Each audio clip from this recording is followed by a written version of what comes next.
hello vanakkam నమస్తే సలాం వాలేకుం welcome to వరేవా kitchen నేను మీ junior వాషెఫ్ Manikandan ఈరోజు మీకోసం ఒక స్పెషల్ ఇన్స్టెంట్ రవా దోశ చేయబోతున్నాను దానికి కావాల్సిన పదార్థాలు ఏమని చూద్దామా 1 cup rava 1 cup rice flour 1 cup maida చిటికెడంత హింగువ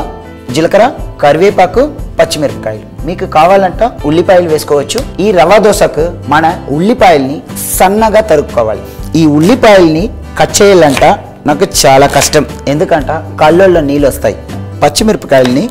సన్నగా కట్ చేసుకోవాలి చూడండి మన తెలుగు వాళ్ళ నాలుగుకి కారం ఉంటాయన్నమాట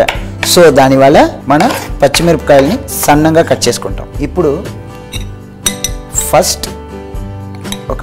3 చెంచాడ మైదా పిండి 2 చెంచాడ బియ్యం పిండి 3 చెంచాడ రవ అందులో హింగ్ అందులో మన కుమిన్ సీడ్ ఇందులో తగినంత ఉప్పు దీన్ని మన నార్మల్ రవా దోశ లాగా ఉండకుండా దీన్ని పలసగా కలుపుకోవాలి ఇందులో మన మజ్జిగ కూడా వేసుకోవచ్చు దీన్ని ఇలా పలచగా చూడండి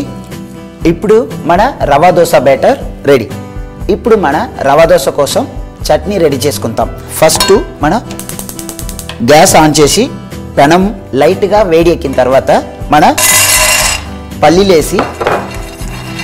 లైట్గా గోల్డెన్ బ్రౌన్ కలర్ వచ్చేదాకా రోస్ట్ చేసుకోవాలి ఇప్పుడు మన పల్లీలు బాగా చిటపటలాడతాయి అప్పుడు మన ఎండుమిరపకాయలు ఇందులో చింతపండు దీన్ని మన రోట్లో వేసి కూడా దంచుకోవచ్చు లేకపోతే మన మిక్సీ జార్లో వేసి ఇందులో కొద్దిగా ఒక చెయ్యి ఉల్లిపాయలు తగినంత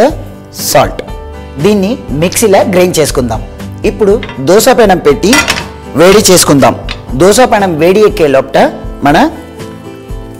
కరివేపాకుని ఇలా సన్నంగా కట్ చేసుకోవాలి చూడండి ఇలా పొడి పొడిగా సన్నంగా కట్ చేసుకోవాలి మన దోశ పెనం వేడి ఎక్కింది దోశని ఎలా చెన్నై స్టైల్లో జల్లాలని మీకు చూపిస్తాను ఇప్పుడు దోశ బ్యాటర్ ఇలా పలచగా రెడీ అయింది అందులో మన కరివేపాకు వేసి బాగా మిక్స్ చేసుకుందాం దీన్ని ఇప్పుడు మన పెనం వేడి ఎక్కింది ఇందులో మన కావాల్సిన ఆయిల్ వేసుకుందాం అందులో లైట్గా మన ఇలా ఉల్లిపాయల్ని చేతితోనే క్రష్ చేసి ఇలా వేసుకుందాం ఇందులో ఒక స్మాల్ మ్యాజిక్ మన గెరిటితో దోశ పోస్తాం కదా అలా చేయకుండా మన చేతితోనే ఇలా పలసగా ఉండే రవా బ్యాటర్ని చేతితో ఇలా జల్లుకుందాం మన 5 స్టార్ హోటల్లో కూడా ఇలాగనే చేస్తారండి మన రవా దోశ అప్పుడు క్రిస్పీగా బాగా మంచిగా టేస్టీగా వచ్చే ఒక రవా దోశ చూడండి ఇంట్లో మీరు ఇలా ఈజీగా చేయగలుగుతారు మీ పిల్లలకి చాలా ఇష్టమైన రవా దోశ ఇందులో మన పచ్చిమిరపకాయలు మరొకసారి దీని మీద నూనె కూడా లేకపోతే నెయ్యి కూడా వేసుకోవచ్చు దీన్ని క్రిస్పీగా అయిన తర్వాత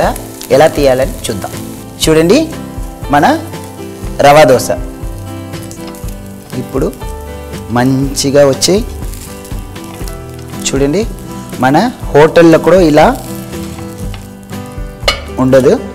మన రవా దోశ ఎంత క్రిస్పీగా గోల్డెన్ బ్రౌన్ కలర్లో మీ పిల్లలకి నచ్చినట్టుగా రవా దోశ రెడీ దీన్ని మన ముందుగా గ్రైండ్ చేసిన పల్లీ చట్నీతో ఇప్పుడు టేస్ట్ చేసేద్దామా మన